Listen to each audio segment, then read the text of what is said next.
지난주에 기도해 주셨던 캄보디아 선교팀이 무사히 잘 마치고 어제 새벽에 아침에 오전에 그렇게 교회를 복귀했습니다. 너무 감사드리고요. 다음 주 오후에 선교 보고 그렇게 함께 하도록 하겠습니다. 오늘부터 한 3주간 우리가 오늘 본문, 오늘은 15절까지고요. 이제 22절까지 전체 본문을 다루게 될 텐데, 베델에 관한 이야기를 한 3번 정도 나누어서 한번 나누어 보려고 합니다. 베델과 오늘은 야곱의 이야기가 되겠네요. 야곱이 집을 이렇게 떠나게 된 이유는요, 여러분 이 말씀을 이렇게 이야기 스토리를 처음부터 다시 같이 읽어보시면 신부감 구하러 가는 것이 표면적인 이유예요. 신부감 구하러, 이제 이름은 그렇게 붙어 있습니다. 신부감 구한 걸로 해서 가거라. 그런데 원래 속 뜻은 어떤 뜻입니까? 너 여기 있으면 어떻게 된다는 거예요? 죽는다. 너 살고 싶으면 빨리 도망가라. 그런데 그냥 살려고 도망간다고 이름을 못하니 신부감 구하러 이제 가는 걸로 그렇게 타이틀이 되어 있습니다. 상식적으로 에서의 위협이 없었다면 야곱은요, 직접 신부감 구하러 갈 일이 없습니다. 그렇게 하질 않아요. 아버지 이삭도 그랬잖아요. 그죠? 그가 신부감 구하러 가지 않았죠. 그런 일은 없었어요. 야곱은 어쩔 수 없이 목숨 부지하기 위해서 떠날 수밖에 없었습니다. 그러니 야곱의 이 여행은 행복한 여행이 아니라 슬픈 여행이죠. 굉장히 괴로운 여행인 겁니다. 더 중요한 사실은 야곱이 이 여정이 약속의 땅을 향해서 가는 희망찬 걸음이 아니라 약속의 땅에 있다가 약속의 땅 밖으로 벗어나야 되는 여행이라는 거예요.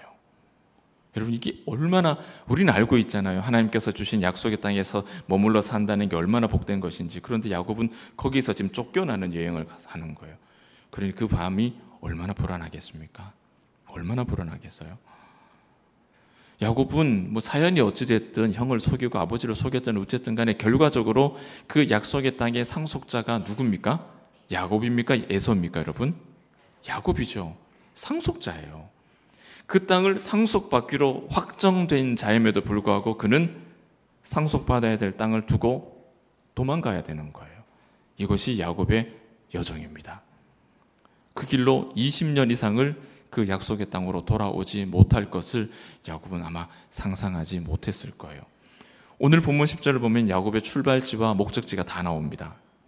출발지는 브엘세바라는 곳이고 목적지는 하란이라는 곳이에요.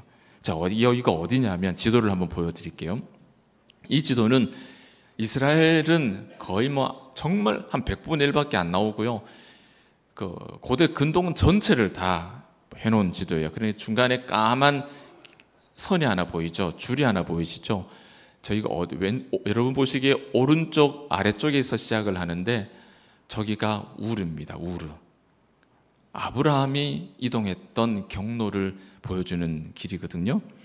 오른쪽 아래에서부터 까만 줄이 시작해서 쭉 가운데 위로 꼭대기로 올라가죠. 뾰족하게 올라가는 저곳이 하란입니다.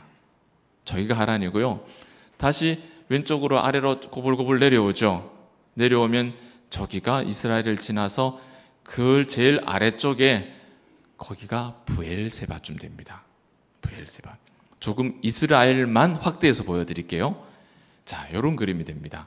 저기 꼭대기가 하란이었고 저기 밑에가 지중해가 있고 그 옆에 가운데 자그마한 호수 같은 게 있죠. 저게 사해예요. 염해, 사해의 제일 아래쪽 끝단 쪽이 브엘세바입니다.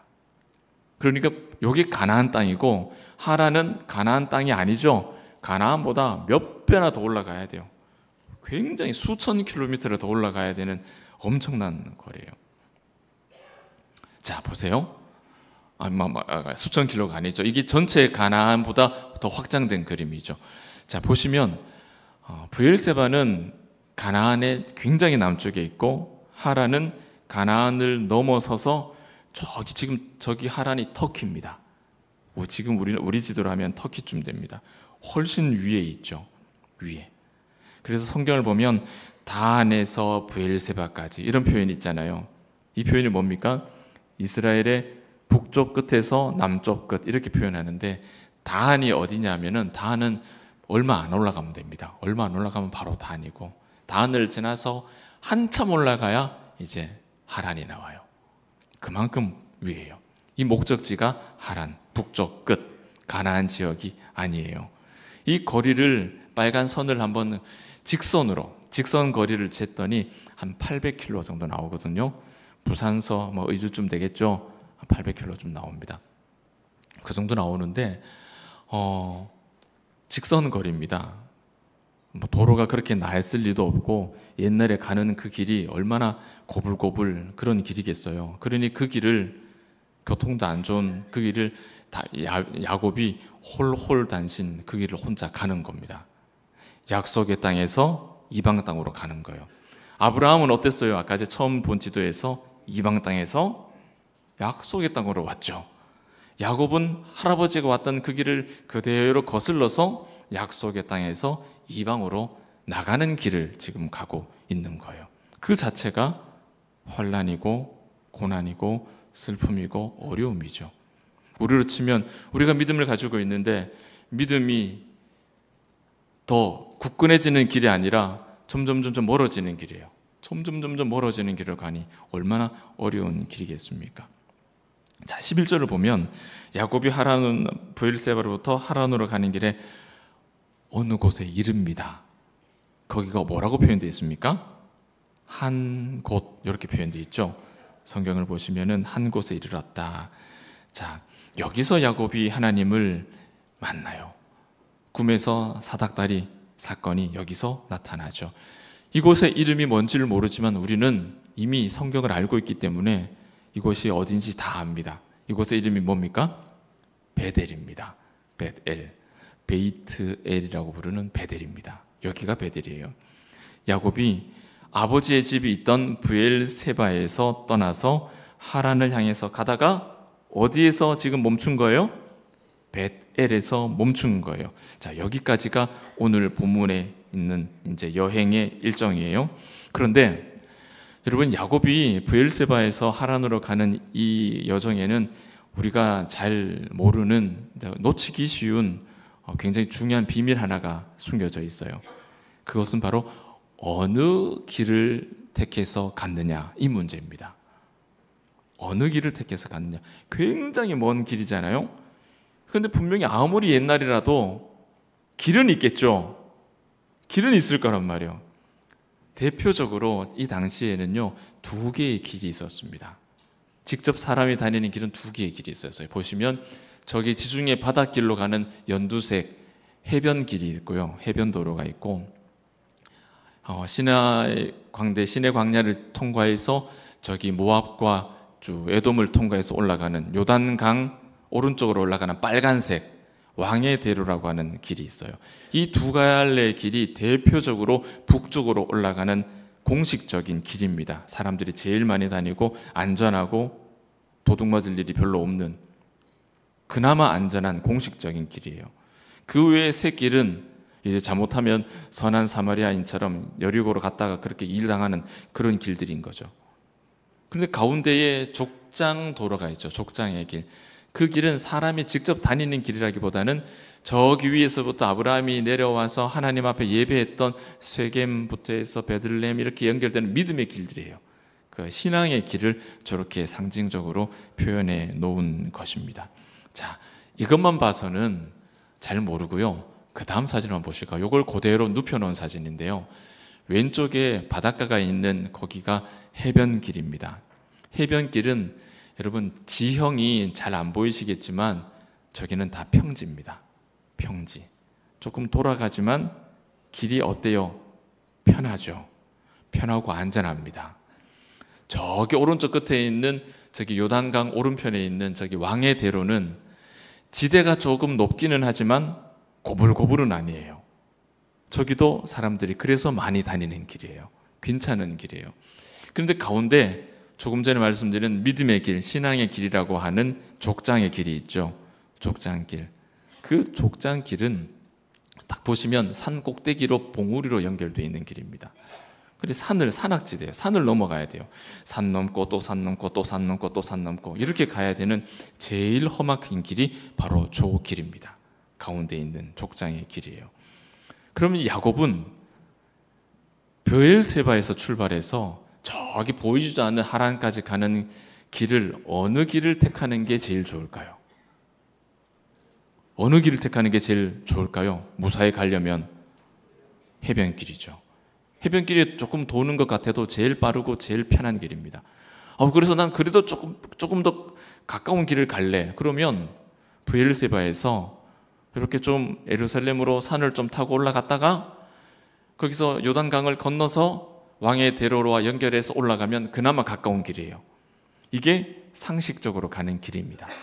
그런데 야곱은요, 이 두 갈래의 상식적인 길을 내버려 두고 어디로 가느냐 하면 족장들의 길로 갑니다. 평지 놔두고 산 타면 산길로 간다는 거예요. 험악한 산길로 갑니다. 산길로. 이 경로를 택한 것이 야곱이 브엘사바에서 하란으로 가는 이 여정에 숨어 있는 비밀이에요. 왜 그 길로 갔을까? 왜 그 길로 갔을까? 그 길 가운데 베델이 있거든요. 그 길로 가야만 베델을 만날 수가 있기 때문이에요. 자, 여러분, 제가 잘 멀리서 잘 보이지도 않는 이 지도를 펼쳐놓고 이스라엘의 평지와 산 이런 지형도까지 보여드리면서 이 여행 길을 설명해 드리는 이유는 야곱이 브엘세바에서 하란으로 가는 중에 어느 날 우연히 베델에 도착했다, 이렇게 성경을 읽으시면 안 되기 때문에 이거 일부러 일일이 설명을 드리는 겁니다. 야곱은 우연히 가다가 베델을 만난 게 아니고, 그럴 것 같으면 해변으로 가든지 왕의 대로로 가든지 사람들 다니는 길로 가야죠. 야곱은요, 우연이 아니라 일부러 베델을 간 거예요. 야곱은 베델이 목적지로 잡고 간 거예요, 여러분. 정확하게 베델을 향해서 걸어간 거예요. 이렇게 여러분 성경을 읽으시는 것이 맞습니다. 오늘 11절 말씀은 여러분 성경 한번 보십시오. 그리고 제가 불러드리는 곳을 한번 찾아서 표시를 한번 해보세요. 동그라미를 치시든 줄을 그으시든. 자, 11절 보시면 한 곳 나오죠? 한 곳. 자, 계속 읽어가면 거기 그곳 나옵니다. 그곳 맞습니까? 그곳 옆에 또 뭐 나옵니까? 끝에쯤 되면 거기라는 말이 또 나옵니다. 그죠? 자, 그리고 이제 16절로 넘어가 보세요. 16절로 넘어가면 또 거기도 여기라는 말이 또 나오죠. 17절에도 이곳이라는 말이 나옵니다. 그리고 19절로 가면 거기도 그곳 이렇게 나옵니다. 자, 다 찾으셨나요? 이 말들이 다 똑같은 말이거든요. 똑같은 말인데 이 단어가 똑같은 게 중요한 게 아니고, 단어는 곳, 이곳 저곳 할 때 곳이라는 단어를 씁니다. 그런데 뭐가 중요하냐면은 그 단어 앞에 그 단어의 의미를 확정 지어주는, 한정 지어주는 관사가 붙어 있어요. 정관사가 붙어 있어요. 정관사가. 그래서 그냥 곳이 아니라 그곳, 이곳, 마콤, 마콤, 마콤 똑같이 사용합니다. 그러니 야곱이 가다가 만난 이곳은 가다가 어느 날 대충 어딘가에 머물렀는데 그 아무데나 어느 곳, 이름 없는 어느 곳, 어느 곳이 아니고 정확하게 그 곳인 거예요. 그 곳. 구체적으로 그 장소라는 뜻이에요. 구체적인 그 장소에 야곱이 도착했다는 뜻입니다. 그러니 그곳을 향해서 야곱은 일부러 산을 올라갔던 거예요. 베델을 가기 위해서. 베델을 가기 위해서. 왜 야곱은 이렇게 고생스럽게 베델로 갔을까? 여러분, 야곱에게 베델은 어떤 특별한 의미가 있었을까요? 먼저 베델이 어떤 곳인지를 알면 그 문제를 해결할 수가 있을 것 같아요. 여러분, 야곱에게 있어서 베델은 아주 역사적인 의미가 있는 곳입니다. 그 이유를 우리는 창세기 12장에서 우리가 찾아볼 수가 있는데, 창세기 12장 5절에서 8절을 제가 보여드릴 거예요. 같이 읽을 거고요. 그 안에서 베델이 어떤 곳인지를 한번 여러분 찾아보십시오. 시작.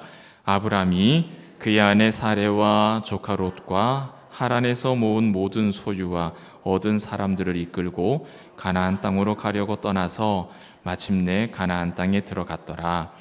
아브람이 그 땅을 지나 세겜 땅 모래 상수리 나무에 이르니 그때에 가나안 사람이 그 땅에 거주하였더라. 여호와께서 아브람에게 나타나 이르시되 내가 이 땅을 네 자손에게 주리라. 자기에게 나타나신 여호와께 그가 그곳에서 제단을 쌓고 거기서 베델 동쪽 산으로 옮겨 장막을 치니 서쪽은 베델이요 동쪽은 아이라. 그가 그곳에서 여호와께 제단을 쌓고 여호와의 이름을 부르더니. 아멘. 자, 누구 이야기죠? 아브라함의 이야기입니다. 아브라함의 이야기 중에 벳엘이라는 동네가 나왔죠. 벳엘에 아브라함의 어떤 사건이 있었습니까? 아브라함은 베델에서 뭐 했죠? 뭐 했죠? 제단을 쌓았죠. 이것입니다. 오늘 말씀의 가장 중요한 핵심은 베델이 예배의 처소였다는 거예요. 그곳을 향해서 불안한 인생을 살아가고 있었던 야곱이 자기 인생을 포기하지 않고 벳엘, 조상이 하나님을 만났던 예배의 처소를 향해서 더듬 미래가 보이지 않는 그 어두운 골목을 더듬어서 그곳을 향해서 갔다는 거예요. 그것이 오늘 설교의 핵심입니다. 그리고 거기에서 어떤 일이 있었습니까? 하나님을 만나죠. 이것이 오늘 말씀을 여러분 다 들으신 거예요. 다 들으신 거예요. 베델이 어떤 곳입니까? 아브라함이 하나님께 예배했던 곳이고 하나님의 이름을 불렀던 곳입니다. 베델은 오늘 우리에게 어쩌면 이곳, 이 예배당이 우리에게 베델이 될 수 있죠. 여러분의 가정이 베델이 될 수 있죠. 여러분의 일터에서 출근해서 잠시 앉아서 기도하는 그곳이 베델이 될 수 있죠. 하나님을 예배하는 처소가 베델인 겁니다. 여러분에게는 여러분만의 벳엘이 있으십니까? 벳엘이 없는 신자, 여러분 이 말이, 이 문장이 정상적인 의미를 가지는 문장이 될 수 있을까요? 벳엘이 없는 신자가 존재할 수 있을까요, 여러분? 하나님을 예배하는 처소가 없는 신자가 존재할 수 있을까요? 불가능한 것이죠. 그건 불가능한 겁니다. 창세기 12장뿐만 아니라 13장으로 넘어가면 아브라함이 잠깐 애굽으로 갑니다. 그런데 애굽으로 갔다가 다시 정신 차리고 또 올라와요. 가나안 땅으로 다시 올라오거든요. 올라와서 제일 먼저 이 아브라함이 어디를 갈까요, 여러분? 어디를 갈까요? 그 내용을 몰라도 오늘 설교의 흐름상 어디가 되어야 되겠습니까? 베델을 갑니다. 베델로 올라갑니다. 이 아브라함이 또 베델로 갑니다. 하나님 앞에 제단을 쌓으러 갑니다. 하나님의 이름을 부르러 또 갑니다. 옛날에 여러분 소식적에 그런 일들 많으셨을 거 아니에요. 한창 하나님 앞에 은혜를 누릴 때, 저도 고3 때가 제일 은혜가 많았던 것 같은데요. 고3 때 저희 학교는 공립학교인데도 불구하고 그 일부 학생들을 학교에 남겨가지고 새벽 1시까지 남겼어요. 의무적으로 남겨서 새벽 1시에 교감 선생님이 같이 학교 교문을 닫으면서 학생들을 집에 보냈거든요. 저를 전도한 그 친구 매형이 늘 저 태우러 왔거든요. 태워서 저희 모교가 저 옆교회 아닙니까? 그 교회 앞까지 태워줬어요. 친구 집이 교회 바로 담벼락 옆이었기 때문에 오면 거기서 저희 집은 상동교 쪽이었기 때문에 이제 방천으로 이렇게 걸어서 집에까지 가고 그랬는데, 딱 내리면 제가 집에 안 갑니다. 집에 안 가고 교회로 갑니다. 저희 교회 유년부실처럼 요 1층에 마룻바닥, 물론 장의자가 있죠. 거기 가서 잠깐 앉았다가 잠깐 마룻바닥에 엎드렸다가 그렇게 기도하고 이렇게 집에 갔거든요. 그렇게 고3 시절을 보냈어요. 집보다 거기가 먼저 가야 될 곳이었던 거죠. 뭐 그래가 목사가 되는지 모르겠지만은 어쨌든 간에 뭐 군대 있을 때 뭐 휴가 나왔을 때도 제일 먼저 집에 안 가고 교회 갑니다. 다들 그러셨잖아요, 그죠? 교회부터 가시잖아요. 교회 가갖고 또 휴가 온 거 신고하고 또 목사님 만나서 인사하고 그렇게 하잖아요.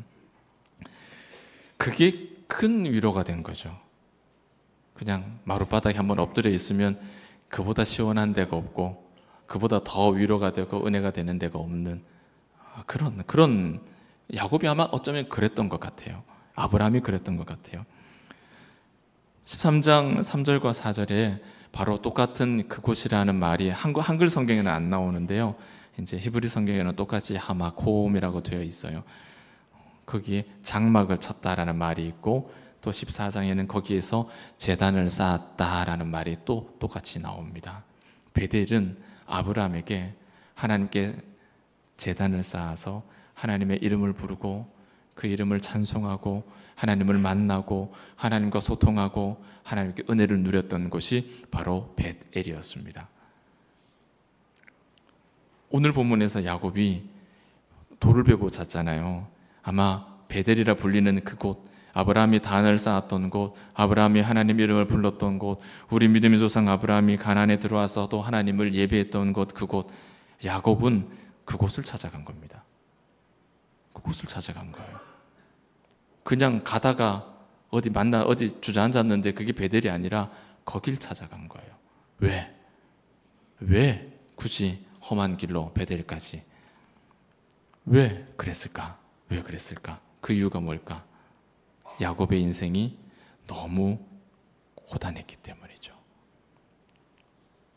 고단했던 그 인생을 해결할 수 있는 방법을 야곱은 하나님의 약속에서 그 답을 찾은 겁니다. 그래서 그 조상 아브라함이 자신의 할아버지가 그 하란에서 우르에서부터 그 하란을 통해서 올라오는 그 험악한 길을 가는 동안 하나님의 약속을 붙잡고 갔을 때, 그리고 베델에 제단을 쌓았을 때 만나 주셨던 그 하나님, 그 할아버지를 기억하며 내게도 은혜를 베풀어 주시지 않을까, 베델의 제단을 향해서 가는 거예요. 창세기 35장 3절을 보시면은 이런 말씀이 있어요. 우리가 일어나 베델로 올라가자. 내 환난 날에 내게 응답하시며 내가 가는 길에서 나와 함께 하신 하나님께 내가 거기서 제단을 쌓으려 하노라. 35장의 말씀이라 그랬죠. 이 말씀이 어떤 배경이냐면 이미 야곱이 라반의 집에서 20여 년 가까이 세월을 보내고 돌아오는 길입니다. 그런데 그 사이에 별별 일이 다 겪고 결국에는 가나안 족속들로부터 공격을 받아야 되는 위기를 또 만나게 되는 거예요. 또 환난을 당하는 거예요. 아버지의 집에서 환난 당하고 이제 약속의 땅에서 떠나야 되는 환난, 그 인생 전체가 환난이죠. 뿐만 아니라 라반의 집에서도 또 고난을 당해요. 그 집에서 나올 때도 고난을 당해요. 나와서도 고난을 당해요. 야곱의 인생은 처음부터 마지막까지 그냥 고난의 연속입니다. 저와 여러분이 살아가는 우리 인생과 똑같은 거죠. 그 고난에 야곱이 뭐라 그럽니까? 내가 다시 고난을 만났으니 다시 어디로 가겠다고요? 다시 베델로 가겠다. 다시 베델로 가겠다. 무엇이 환난일까요? 형 에서의 낯을 피하는 것, 환난이겠죠. 가나안 족속과 이제 다투어야 되는 그 문제도 환난이겠죠. 이런 일상의 모든 사건들이 표면적으로는 다 환난일 수 있습니다. 그러나 이 모든 일들의 근본적인 원인이 뭐냐? 뭘까요, 여러분? 왜 야곱은 그 인생이 그렇게 고달프게 평생을 살아야 될까? 그 근본적인 원인이 뭘까요? 그가 아버지 집을 떠났기 때문이에요. 하나님을 떠났기 때문이에요. 우리 인생이 하나님을 떠나는 것과 같은 거라는 뜻이죠. 그가 아버지의 집을 떠나지 않았다면, 떠날 일이 생기지 않았다면 그의 인생은 이와 같이 고난의 연속이 아니었을 겁니다. 우리가 하나님을 떠나지 않는다면 우리 인생은 이와 같이 고되지 않을 거라는 거예요. 표면적인 그 환난 있을 수 있겠죠. 그것은 하나님의 통치 방법에 우리가 적응을 하지 못한 현상일 뿐입니다. 그 이야기는 오늘 설교의 말미에 다시 말씀드리려고 합니다. 여러분, 아버지의 집을 떠나는 것, 그것이 환난의 근본적인 이유다. 여러분, 이것이 우리에게 얼마나 많은 것을 생각하게 하는 가르침인지 몰라요. 우리 안에 크고 작은 복잡 다양한 많은 문제들을 안고 살지 않습니까? 그 모든 근본이 우리가 하나님을 떠나는 것에 있다라는 그 생각, 굉장히 우리에겐 중요한 이야기죠. 하나님의 약속에 대한 확신이 생기지 않을 때, 여러분, 저와 여러분은 환난을 만나지 않습니까? 분명히 하나님의 약속을 붙잡고 간다 했는데 앞이 환한 대로로 밝혀져 있지 않고 가로등 하나 없는 깜깜한 길이에요. 이거 동서남북이 구분되지 않는 길이에요. 여러분, 그러면 그 인생 걸어가는 것 불안하죠. 하나님의 약속 보이지 않아요. 나를 강하게 끌고 가시는 이 끌림도 느껴지지 않아요. 어디가 앞이고 어디가 뒤인지도 모르겠고 어디가 하늘이고 어디가 땅인지도 모르는 그 암흑 속에 우리가 걸어가야 된다면 그게 환난이죠. 삶이 궁핍해지는 뿐만 아니라 하나님의 약속에 대한 확신이 없이 살아가는 신자의 삶은 그 자체가 불안이고 고통이고 환난이고 어려움입니다. 여러분 하나님의 약속이 내 눈앞에 확신되지 않는데 내 삶이 불안하지 않다면 여러분, 우리는 하나님을 의존하지 않고 산다는 뜻이죠. 그건 내 통장의 잔고를 의존하고 살기 때문에 불안하지 않은 거예요. 그렇지 않습니까? 이와 같은 때에 야곱은 한치 앞도 보이지 않는 이 어둠을 더듬어서 아브라함 할아버지가 예배했던 그 장소를 찾아가는 겁니다. 찾아가는 거예요. 거기에 소망이 있다는 걸 알기 때문에, 약속을 붙잡았기 때문이죠. 포기하지 않고 하나님을 찾아 베델로 온 야곱에게 하나님께서 나타나시는 거예요. 그러니 베델은 야곱에게 있어서 하나님의 응답인 겁니다. 나를 만나주신 하나님의 응답인 거예요. 베델을 찾아갈 수밖에 없었던 야곱의 그 어려움과 야곱의 포기하지 않는 그 믿음을 우리가 진지하게 묵상하지 않으면 우리는 이 베델의 이야기, 사닥다리 사건을 와, 신기한 일을 경험했네, 신비로운 성경의 하나의 에피소드 정도로밖에 받아들이지 못하는 겁니다. 성경을 읽어도 그렇게밖에 읽어지지 않는 거예요. 와, 신기한 일이 있다. 그런데 그게 아니라는 거예요. 베델은, 이 사건은 칠흑같이 어두운 환난의 길을 걸어가는 한 사람의 신자에게 하나님께서 응답을 주시는 사건이에요. 응답을 주시는 사건. 그렇기 때문에 하나님께서는 13절과 14절에 이 말씀을 포기하지 않고 베델을 향해서 더듬더듬 그 고난의 길을 걸어왔던 그 야곱에게 이 말씀을 주시는 겁니다. 13절과 14절 한번 보겠습니다. 시작. 또 본즉 여호와께서 그 위에 서서 이르시되 나는 여호와니 너의 조부 아브라함의 하나님이요 이삭의 하나님이라. 내가 누워있는 땅을 내가 너와 내 자손에게 주리니 네 자손이 땅의 티끌같이 되어 네가 서쪽과 동쪽과 북쪽과 남쪽으로 퍼져나갈지며 땅의 모든 족속이 너와 내 자손으로 말미암아 복을 받으리라. 이 말씀을 누구에게 주셨다고요? 야곱에게. 약속의 땅을 상속받아야 되는데 그 땅에서 쫓겨나서 이제 내가 어디로 가야 하나, 어디로 가야 되나, 불안과 고난 속에서 호로를 다니신 그 먼 길을 향해서 가는 그 야곱이 조부 하나님 아브라함에게 주셨던 그 하나님의 말씀, 그 자손들에게 주셨던 그 약속의 말씀을 떠올리고 그 약속의 말씀 붙잡고 베델을 향해서, 그 베델을 향해서 한 걸음 한 걸음 어둠을 헤치고 걸어가는 그에게 주신 말씀이 이 말씀입니다. 나는 너의 할아버지의 하나님이고 너의 아버지의 하나님이다. 무슨 뜻일까요, 여러분? 저기 이제 창세기 후반부에 가면 하나님을 소개할 때 어떤 말을 씁니까? 아브라함의 하나님, 이삭의 하나님, 그 다음에 뭐죠? 세 번째는 야곱의 하나님 나오죠? 이 말입니다. 야곱에게 주신 말씀은 나는 너의 조부 아브라함의 하나님이고 내 아버지 이삭의 하나님이야. 그 말은 우리가 아는 말처럼 나는 너의 하나님이야. 그 말씀을 주시는 거예요. 나는 너의 하나님이야. 변함없이 나는 너의 하나님이야. 네가 비록 약속의 땅을 거슬러 빠져나오는 벗어나는 그 고난의 불행한 어둠의 길을, 불안한 길을 걸어가고 있다 할지라도 나는 너의 하나님이야. 그것은 변함이 없어. 그 말씀을 주시는 거예요. 그리고 무슨 말씀을 이어주십니까? 땅 줄게. 네 자손이 번성하게 해줄게. 너는 복의 근원이 되게 해줄게. 자, 여러분, 이 말씀 어디서 들어본 말씀 아닙니까?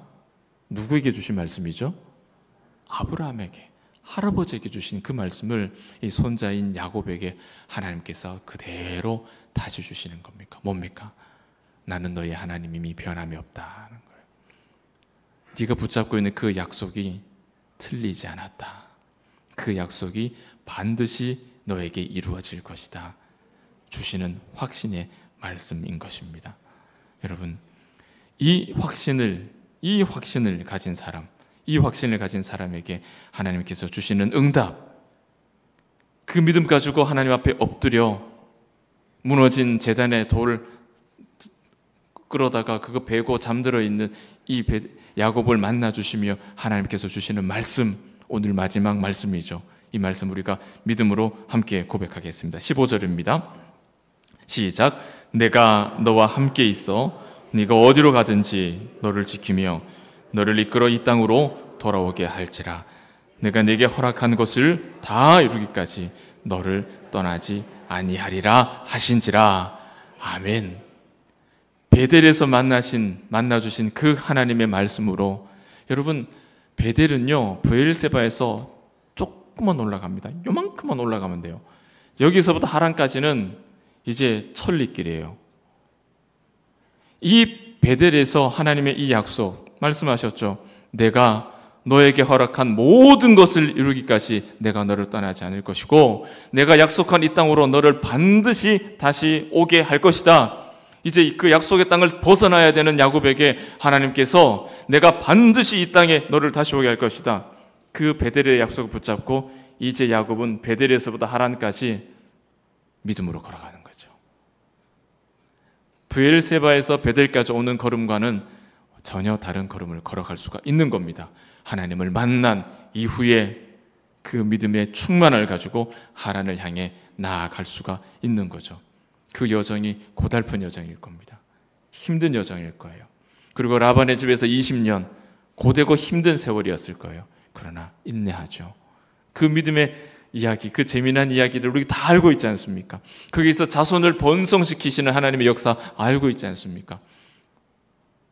그 하나님의 놀라운 역사, 돌아오는 이야기도 우리가 다 알고 있잖아요. 이것이 베이트엘, 베델, 하나님의 집을 찾아온 야곱, 하나님의 집을 찾아온 오늘 저와 여러분, 오늘 이곳 하나님의 집에 찾아온 여러분에게 주시는 약속의 말씀이자 위로와 용기와 소망의 말씀인 줄 믿으시기 바랍니다. 사랑하는 여러분, 우리의 매일매일의 삶이 항상 이런 확신으로 충만하기는 어려울지도 몰라요. 그렇죠. 우리가 좀 기복이라는 게 있잖아요. 사람이. 그죠? 기복이라는 게 있잖아요. 잘못도 할 수 있고 또 바르게 살아가고 있어도 하나님의 약속이 내 눈앞에 아주 선명하게 보이지 않을 때도 있습니다. 내가 말씀 잘 듣고 찬송하고 예배 드리고 하나님 앞에 신실하게 믿음 생활하면서도 그 약속이 돌에 새겨진 말씀처럼 선명하게 눈에 보이지 않을 때가 있어요. 불안하죠. 불안해질 수밖에 없죠. 그런데 여러분, 말씀드린 하나님께서 우리를 통치하시는 방법은요,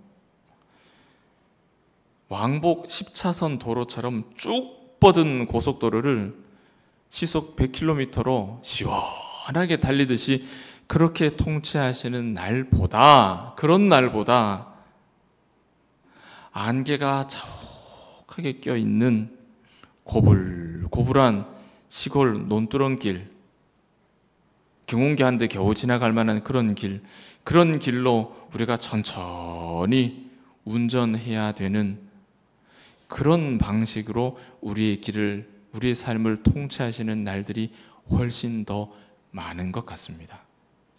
여러분 그렇게 생각 들지 않으세요? 그런 날이 많은 것 같아요. 때로는 하나님께서는 막힘없이 우리를 끌고 가십니다. 정말로 막힘없이 끌고 가십니다. 내가 준비가 되어 있지 않더라도 하나님은요 막 끌고 가세요. 그러니 우리가 빠른 속도로 고속도로를 달리는 것과 고불고불한 길을 천천히 달리는 것은 여러분 우리가 급하고 우리가 안 급하고 문제가 아니에요. 기준이 어디에 있냐면 하나님의 마음에 있어요. 하나님이 급하시면 제가 준비가 안 돼도 끌고 가시는 겁니다. 그런데 우리가 아무리 준비가 돼 있어도 하나님의 뜻이 아니면 고불고불한 길 갈 수 있는 거예요. 8기통에 3500cc 스포츠카를 타고 있어도 하나님께서 고속도로로 인도하지 않으시고 논두렁길로 인도하시면 그 차가 무색하게 시속 10km로 엉금엉금 가야 되는 겁니다. 불평할 수 있나요? 불평할 수 있나요, 우리가? 아니죠. 그걸 우리가 불평하면 우리는 하나님의 통치 방식을 잘 적응을 못하는 거예요. 연습을 못하는 거예요. 제가 하나님 우리를 다스리는 방법을 연습하시라 하고 여러 번 말씀을 드리죠. 근데 내가 아무 준비가 안 돼 있어요. 나는 뭐 스포츠카는커녕 이건 뭐 4발 자전거밖에 안 돼. 발로 가야 되는 자전거예요. 그런데 하나님이 급해요. 하나님은 급해요. 그럼 어떻게 되겠어요? 고속도로 위에서 스포츠카보다 더 빨리 시원하게 달리도록 하나님이 끌고 가십니다. 하나님이 끌고 가신다니까요. 그런 경험들 많지 않으십니까, 여러분? 나는 아무것도 한 게 없는데 하나님의 은혜가 내 삶을 이렇게 막 끌고 가버린 그런 역사 없으세요? 저는 그런 경험들이 굉장히 많습니다. 부모님의 뜻을 따라서 준비했던 과정들을 다 못하게 되고 그렇게 하나님께 드렸던 그 소원을 이렇게 생각이 나서 혹시 그건가 해서 석 달, 3개월 성경 읽으면서 공부해서 시험 쳤더니 덜컥 됐어요. 덜컥. 그 후로 제가 오늘 이 자리에 서기까지 저는 준비가 되어 있지 않은 사람인데 하나님은 급하셨는지 저를 막 끌고 가셔요.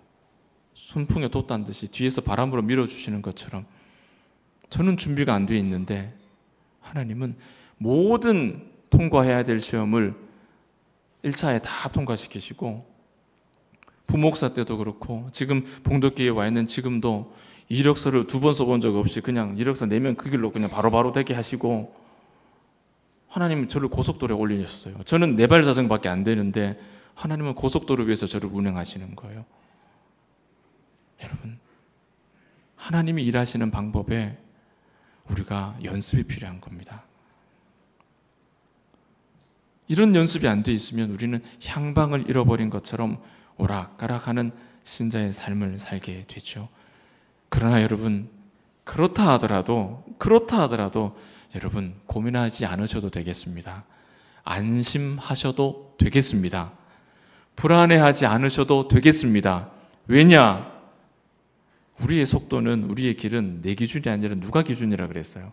하나님의 기준이라 그랬죠. 그래서 안심하셔도 되는 거예요. 그래서 불안해할 필요가 없는 거예요. 왜? 하나님이 거기다 갖다 놓으실 거니까. 하나님이 반드시 내가 이곳으로 너를 다시 오게 할 거야, 이 약속하셨으니까 불안할 필요가 없는 거예요.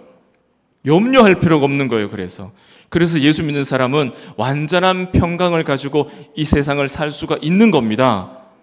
하나님이 기준이시기 때문에 그래요. 하나님의 약속이 희미해진 것처럼 보이는 이유는요, 우리의 시야가, 우리의 시력이 나빠서 그런 거예요. 저는요, 여러분, 안경을 쓰면 저 제일 뒤에 계신 분이 주무시고 계시는지 눈 뜨고 계시는지 다 보입니다. 그런데 그거 제가 살피지 않으니까 너무 염려하지 마세요. 그거 살펴서 제가 저한테 무슨 낙이 있겠습니까? 약점 잡을 것도 아니고. 그래서 제가 안경을 벗으면요, 제 눈앞에 있는 우리 권사님 눈, 코, 입도 구분이 안 돼요. 허연 건 얼굴이고 검은 건 머리카락이겠거니 그렇게 구분이 안 돼요. 여러분, 이거예요. 하나님의 약속은 선명하다니까요. 그런데 그걸 보는 우리 시야가 흐린 거예요. 흐릴 뿐이에요. 그러니 불안해하지 마세요. 염려하지 마세요. 그렇게 안 좋은 시력으로 가다가 어떻게 논두렁에 빠지면 어쩌노? 걱정하지 마세요. 우리는 하나님 손 놔도 하나님 우리 손 안 놓으니까. 걱정할 게 없다니까. 걱정할 게 없다니까요. 하나님의 약속은 언제나 선명합니다. 약속은 여전히 그 자리에 있고, 약속하신 하나님은 여전히 나는 너의 하나님이다 말씀하고 계십니다.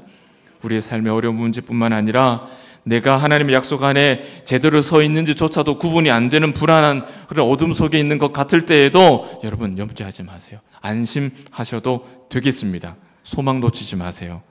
그렇게 우리가 이 야곱처럼 편한 길 놔두고 하나님의 약속의 자리, 예배의 자리, 하나님이 만나주시는 그 자리, 그 베델을 향해서 우리가 어둠을 더듬어 올라갈 수만 있다면, 그 믿음을 가지고 우리가 이 하루를 살아갈 수 있다면, 그곳에서 하나님께서 나는 너의 조상의 하나님이여, 너의 아비의 하나님이여, 너의 하나님이야, 내가 너를 반드시 이곳으로 돌아오게 할 거야, 내가 너에게 허락한 모든 것을 이루기 전까지는 내가 너를 떠나지 않을 것이야, 이 말씀을 우리에게 하셨다는 것. 어디서? 베델에서. 그러니 우리에게 이 베델을 찾아가는 걸음이 필요하겠습니까? 필요 없겠습니까? 필요하죠. 사랑하는 봉도의 가족 여러분, 오늘 이 자리, 우리가 함께 모여 예배하는 이 자리가 여러분에게 가장 좋은 베델, 하나님의 응답의 장소가 되기를 예수님의 이름으로 축원합니다.